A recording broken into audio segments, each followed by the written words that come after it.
Yeah, I wanted to do a vlog about going to the job fair in Paris for a while now, and it was a big day of species alienation triggers. It was very disappointing.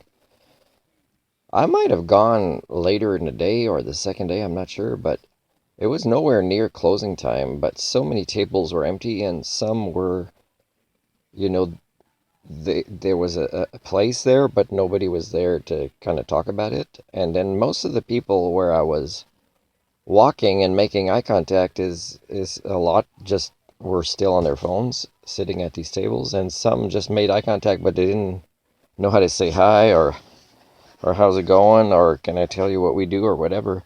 This reminds me of the staff that probably still work there in Ontario, and these ladies with a tiny bit more seniority than me but with nowhere near as much competence, or they play the game of domestication, right, where they do what their bosses says, or maybe they don't but they kind of know how to get away with it, and they play the politics game, right. And when I left and came back to the table at a fair where they were supposed to talk about the college, I'm observing them. They're not talking about anybody. Everybody's like going, it's super busy. They're just talking among themselves. They just think it's a task to do, and they don't understand how it would help their work, like to not have that campus shut down, which is small in that community, if they actually talk to people, and they're not doing it. And when I kind of called them on it, it's like there's something wrong with me. I'm not a good fit for a college that is about to fail, except they don't understand that because they understand they're making it about to fail. And this is where, again, I was working with adults that had a link to French as a culture and that were improving either their French or English. And I was making great success with them. And but one of the ladies that wanted to work with me, she was retiring from a career, and she had an accident that created brain damage. But she was I don't think she ever realized that Canadian Concepts, which I think is 6 books, she thought it got harder or more advanced when it was actually just different topics of brainwashing newcomers to Canada, like, or domesticating them, brainwashing, same thing. And she didn't see this, and she's their expert that they were sad was retiring or whatever. It's like she had more to learn from me than I had to learn from her. So it's pretty sad. What else at this fair? Well, there was one younger girl I talked to, and she was with youth volunteers something. And I'm talking about what life skills are. I'm asking her first, and then I describe what it is. And her mom was at a booth for something else beside. And then I'm saying, life skills is not, and her, I don't know it's her mom, but she's listening. I know she's listening. And I said, well, these are not things I realized when I'm in my 30s taking this life skills coach training that, wow, why do I only hear about this now? Like how much our families and school districts and entire culture failed us, that these are people primate social skills to be in any form of relationship successfully and to even know the basis of our own strategies for personal development, right? With sensing our triggers and things like this, and the concept of accountability. And when I said that, oh, the mom interferes right away. Like she doesn't want to lose her daughter as her best friend. And it's like, I'm not turning the daughter against the mom. She's an insecure mom who doesn't know what life skills are either.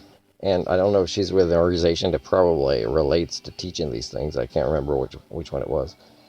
And so she's interfering. Oh, well, I hope I'm not one of them. And she's joking around. But really a lot of insecure parents protect their kids from learning what they need during their generation. To not just interact with other adults, but even kids their own age, like teenagers. It's so sad. And then I don't know if it was a Northern Health one.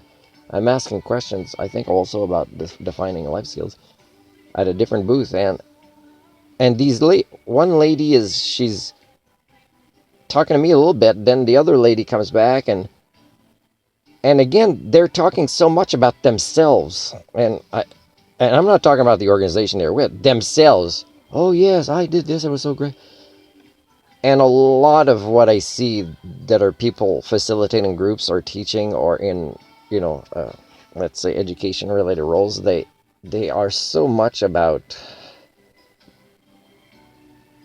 their own selves and not referencing the outside world. They're just they just don't realize how they're bad listeners and how they're just prompting themselves up all the time, and really in a way they're placing a ceiling of personal development on themselves by doing this.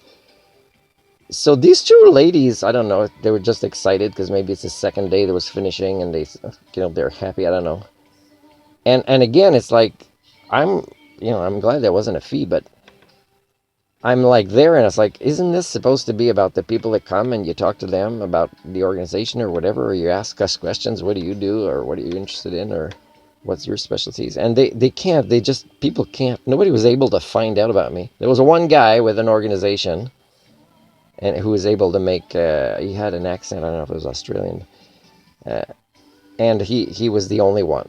But a lot of what was happening also is I could be at a table and then some new food was being distributed, and it's almost like people that were attending booths were like pushing me out of the way to get this food. It's like I never got any food, and it's like all self-involved, self-centered, and so many of these things were institutions, not just like a industry, but so many were about serving a clientele of some kind, either students and patients, or vulnerable sector, and these were all people that are so self-involved they can't reference the outside world. There was a booth of VIU and nobody was there.